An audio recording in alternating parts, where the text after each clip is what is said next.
Hello everyone, myself Prince Kumar, bio teacher, A1 Institute, Friends Colony, Panda, Ranchi.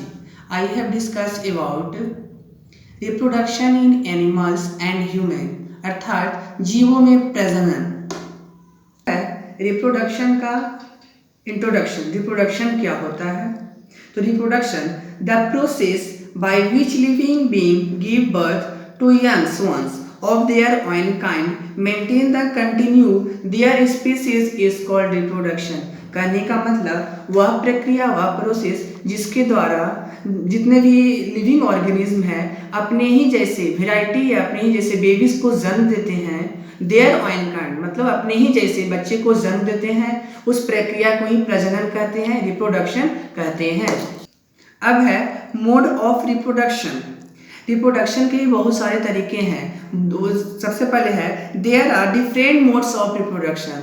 First sexual reproduction and second asexual reproduction. Reproduction क्या होता है? Sexual reproduction the production of a new organism from two parents by making use of their gametes sex cell is known as sexual reproduction. कहने का मतलब वैसे organism जिसमें to parents की आवश्यकता पड़ती है, मेल एंड फीमेल, इसको क्या कहते हैं? सेक्सुअल रिप्रोडक्शन कहते हैं। मतलब जिसमें दो पेरेंट्स का इन्वॉल्व होना बहुत ही जरूरी है, तभी इसमें होता है। इसमें क्या होगा? रिप्रोडक्शन होगा। कि इसमें कितनी आवश्यकता पड़ते हैं? दो पेरेंट्स की आवश्यकता पड़ती है। जैसे इसका एग्जाम्पल है, एग्जाम्पल में ले लेंगे baby humans, cats, birds etcetera. Second है asexual reproduction the mode of reproduction in which a single organism is able to reproduce one or more of its kind itself is called asexual reproduction. कहने का मतलब इसमें एक ही mode, एक ही parents का, सिंगल पेरेंट्स की आवश्यकता पड़ती है। इसे क्या कहते हैं? एसेक्सुअल रिप्रोडक्शन कहते हैं। इसमें एक ही पेरेंट्स इन्वॉल्व होते हैं। एग्जाम्पल में एमीबा, हाइड्रा एक्सेट्रा। अब पहले हम सेक्सुअल रिप्रोडक्शन के बारे में पूरा पढ़ेंगे, ठीक है? तो reproductive system the organs involve in the process of reproduction constitute a system known as a reproductive system. वो ऑर्गन्स जो रिप्रोडक्टिव सिस्टम के अंदर आते हैं, उसमें इन्वॉल्व होते हैं, उसे क्या बोलते हैं? रिप्रोडक्टिव सिस्टम बोलते हैं। अब पढ़ेंगे कि reproduction in human beings, human beings में रिप्रोडक्शन कैसे होता है। सबसे पहले human beings are the most complex animal, they have a complex mechanism of reproduction before we learn about the male and female parents have. इसमें male and female दो पेरेंट्स होते हैं। वो permanent and separate sex organ, उन लोगों का permanent जो है सेक्स ऑर्गन वो सेपरेट होती है। The male sex organ produce, male sex organ क्या प्रोड्यूस करता है? स्पर्म या semen. And female sex organ produce the egg or ovum, female क्या प्रोड्यूस करती है? Egg and ovum. अब है जाइगोट। जाइगोट किसे बोलते हैं? The mixture of male and female gametes is called zygote. कहने का मतलब मेल का स्पर्म एंड फीमेल का ओवा दोनों को जब मिक्सचर करते हैं, जब मिक्स होते हैं, उसे जाइगोट बोलते हैं। फर्टिलाइजेशन किसे बोलते हैं? The process of fusion of sperm and ovum. जब ओवम मतलब फीमेल का जो प्रोड्यूस करती है एग या ओवम एंड स्पर्म का, दोनों को जब फ्यूजन होता है, उस प्रक्रिया को ही फर्टिलाइजेशन कहते हैं। The method of reproduction through the fusion of male and female gametes is called sexual reproduction. यही मेल एंड फीमेल के फ्यूजन को ही रिप्रोडक्शन कहते हैं। अब है मेल रिप्रोडक्टिव ऑर्गन्स। अब रिप्रोडक्शन में कौन कौन से ऑर्गन्स मेल का उसमें पार्टिसिपेट करते हैं, कौन कौन से ऑर्गन्स होते हैं? रिप्रोडक्टिव पार्ट्स, मेल का reproductive parts. Male reproductive organs the reproductive organs of the human male are show in the figure and describe below. देखिए सबसे पहले टेस्टिस, मेल में क्या होता है? Testis, vas deferens, urethra, penis etcetera. ये सभी क्या है? मेल के सेक्स ऑर्गन्स हैं, सेक्स पार्ट्स हैं। तो टेस्टिस क्या होते हैं? These are two in number and somewhat oval in shape. Testis दो होते हैं, वो ओवल शेप में होते हैं, अंडे के आकार में होते हैं।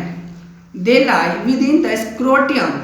The testis produce sperm in very large number. Testis क्या करते हैं? बहुत ही अधिक मात्रा में लार्ज नंबर में स्पर्म को प्रोड्यूस करती है। डिफरेंस मतलब sperm duct. The duct start from the testis and join the urethra. क्या करता है स्पर्म डक्ट? टेस्टिस को यूरिथेरा से ज्वाइन करता है। It carries sperm of the urethra by the muscular action of the wall. अब है urethra was difference carrying the sperm receives the fluid secrete the seminal fiber। Urethra क्या करता है? Sperm को वो रिसीव करता है। The fluid provides nourishment the sperm। The mixture of sperm and fluid is called semen। semen किसे बोलते हैं?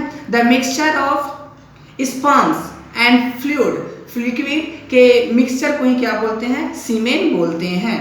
The ducts open into the urethra। Penis urethra leads to a muscular organ called penis।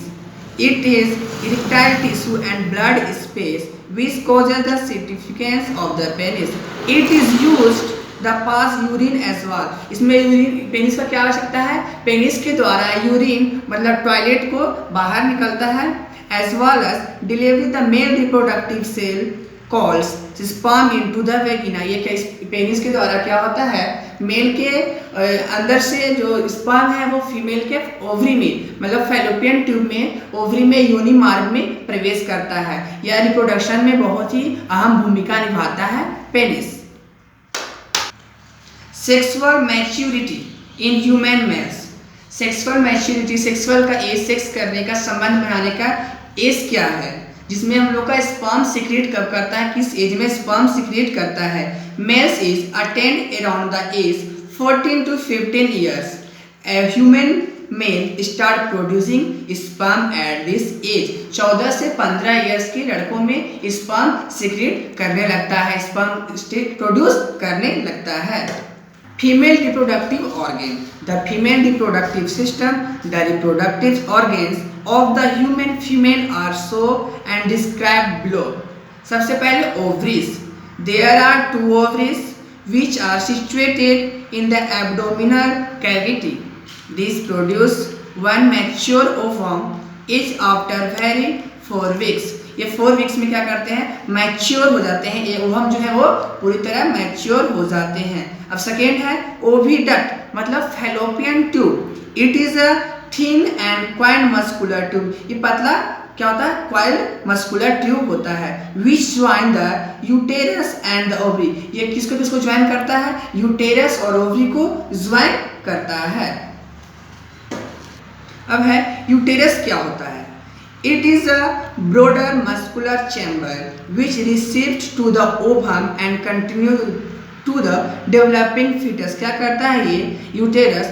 Ovum को वो receive करता है और developing of foetus. Foetus मतलब कि बच्चे को जिस तरह प्रोसेस होता है डेवलपिंग ऑफ फिटस वो करता है। अब है वेगिना। The uterus open into a wide muscular tube called vagina। Sexual maturity in human female। It attained around the age of 11-12 years। Female start producing egg ova and this age। मतलब female मतलब महिलाओं में लड़कियों में sexual maturity क्या होता है? वो 11 से 12 वर्ष की 11 से 16 वर्ष की लड़कियों में जो है एग या ओवम प्रोड्यूस करता है। उन लोगों में ये एग बनने का ये एक लिमिट समय होता है 11 to 12 years।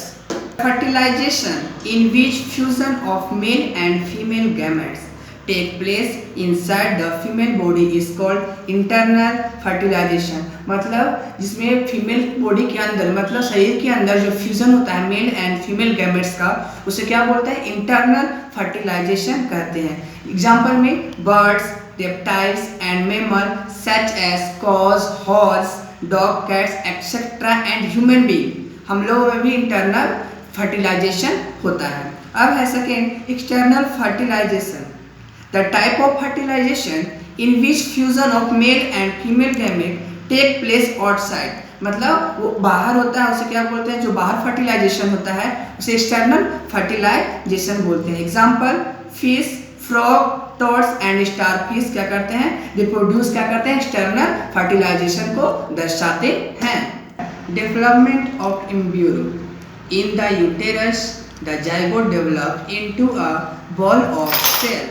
The cell can start from group that develop into different tissue and organs of the body. The developing structure is called an embryo. क्या होता है डेवलपमेंट ऑफ एम्ब्रियो, मतलब ये क्या होता है, जाइगोट फॉर्मेशन के बाद जो है एम्ब्रियो का डेवलपमेंट होता है। The embryo produce a special tissue, क्या प्रोड्यूस करता है एम्ब्रियो, एक प्लेसेंटा को क्या करता है, वो डेवलप करता है। The placenta obtains food, exchange gas and excrete waste for the embryo while in the mother uterus, mother के गर्भाशय के अंदर ये होता है।